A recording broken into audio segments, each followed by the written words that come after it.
Good morning, everybody. Day 102 today on the Appalachian Trail. And that noise you hear is we're up in the woods, but we are actually headed toward Pine Grove, PA. But Route 81 goes parallel to this. And Route 81 will take me back up into central New York, which is my home area, but we're not hopping on there today. Game plan for today is hike to, I think it's Route 641 or 645, and we're going to get off there, get into Pine Grove.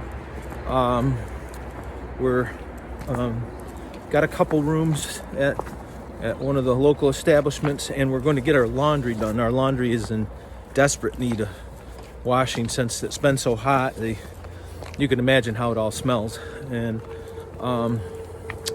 anyways, once we get that done, a good friend, Fred Smith from the NIAAA, is again sadly on his way to a funeral service for a good friend, Bill Bruno, out of New Jersey. And then he is going to also drive north to Maine after that to go to a service for another good friend, Marty Ryan, who is the executive director from Maine. So anyways, Fred reached out. He's been an avid watcher of the videos and wanted to know if he could maybe do some trail magic. So Fred, we're very appreciative of you even asking and taking the time to do that, and we're looking very much forward to seeing you, my friend.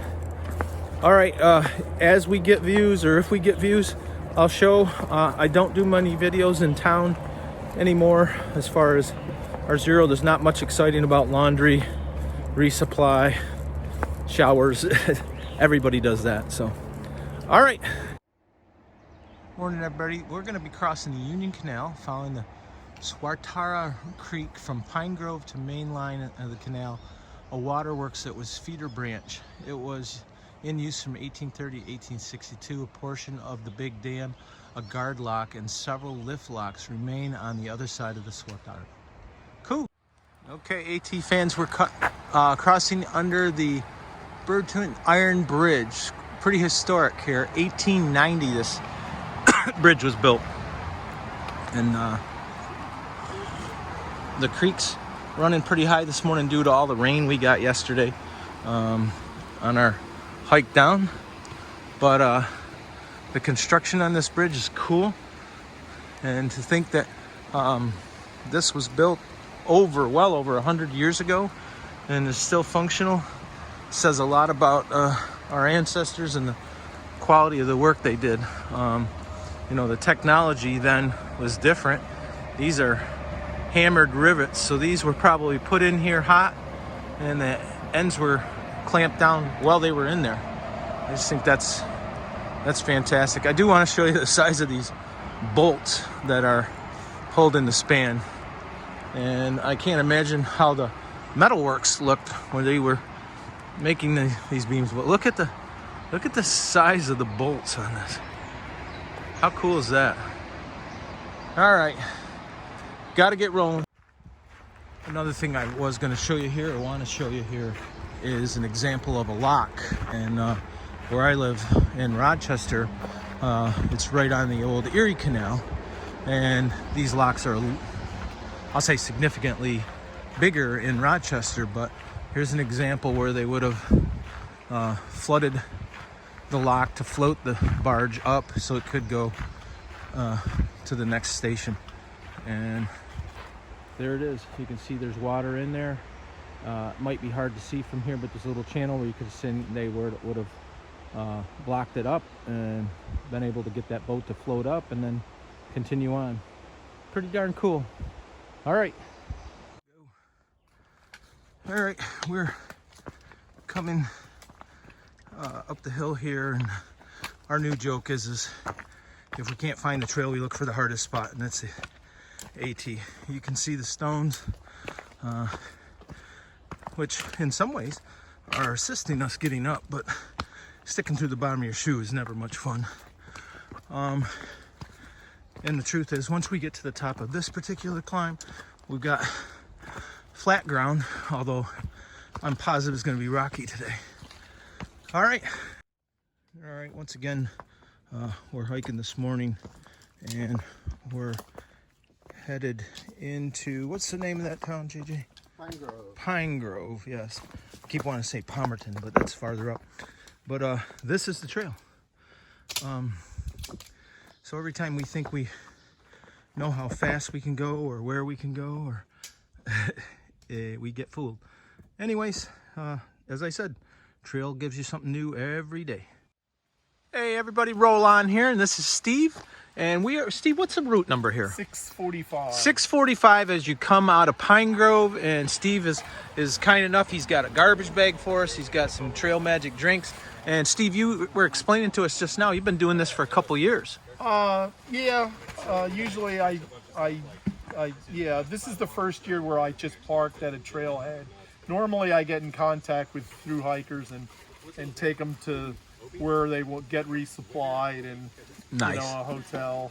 Nice. Well, we were lucky enough. We were going to come here to call for a shuttle, and we saw Steve's Trail Magic, and we can't thank him enough for what he's done and being here for hikers, not just ourselves, but all hikers. So thank you. All right. No problem. Roll on here. We're outside the Comfort Inn, and look who showed up. Fred Smith from the NIAAA in Michigan, and Fred brought us Bear Hug Bakery cookies. You can order those online. You just have to look for Fred, right? Bear Hug Bakery? Just find Bear Hug Bakery on Facebook. Yeah, well. Or contact Denny Freeze. Or contact Denny Freeze. But Fred is driving to New Jersey to celebrate a friend's life. And then he's also going to drive up to Maine and celebrate another friend's life. And he's been watching the videos and has been kindly commenting in the background and wanted to see if he could do Trail Magic. And strange coincidences, where he was going crossed our paths perfectly today. So Fred, thanks for coming in and happy to do bringing it. in. Let's go. Happy to meet these YouTube stars. Yeah, these characters. following. These characters. Well, we're happy to meet you, and they've known that we're going to meet here for a couple days, so they've been excited to meet you as well. All right, let's get rolling. Okay, here we are on day 103. We've got the normal characters. We've got a Winter and Obi over there. We've got the professor. We have a new character, Fred Smith from Michigan, NIAAA friend, and just a good human being who's on his way to celebrate a couple friends' lives. And we've got everybody's favorite, Just Joe, over there. So Fred, you told us a little bit in the conversation that you and your wife have actually had conversations about doing parts of this trail. Yeah, we have, especially when we were younger. Just married. We enjoyed.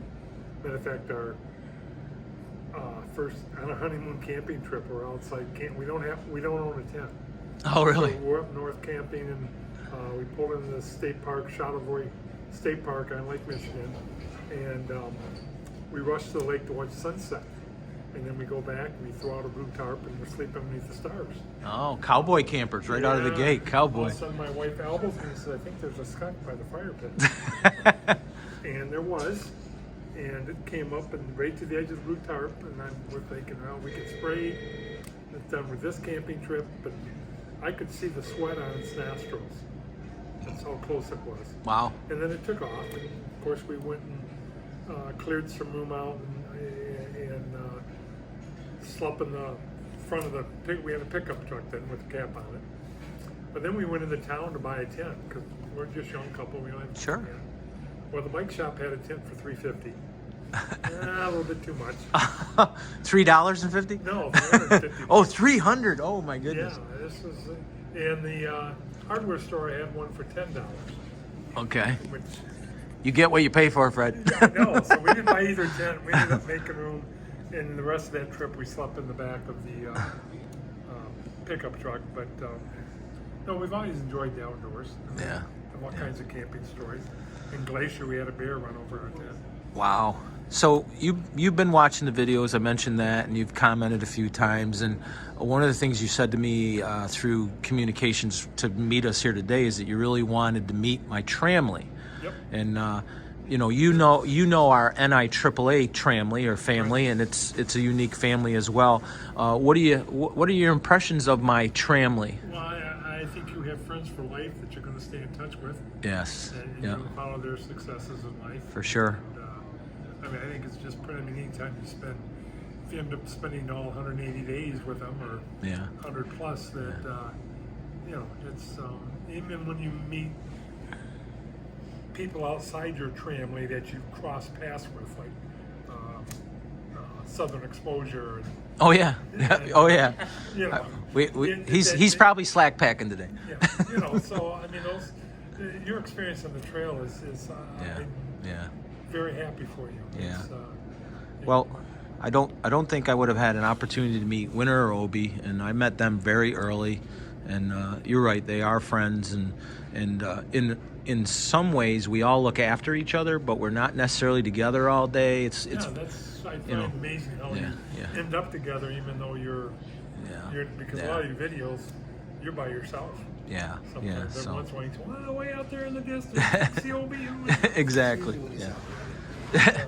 Yeah, I have the reason I hike behind Joe, and I think it's worth saying on the video, is that I do have pace problems. And when I say pace problems, I have trouble managing my pace. I want to go fast all the time or faster, and Joe has a very healthy 2.5, 3 mile an hour pace, and usually I always make our deadline if I follow Joe, but I make it in a way where I'm not feeling quite so fatigued.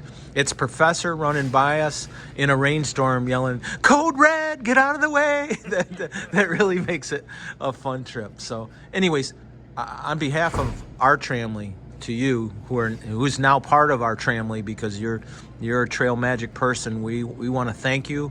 The opportunity for these folks to meet you and learn a little about you, and now we know about Bear Hug Bakery. We're going to start ordering some cheesecake for Christmas, right, guys? So anyways, Fred, thank you from the bottom of our heart, and it is so great to see friends. All right.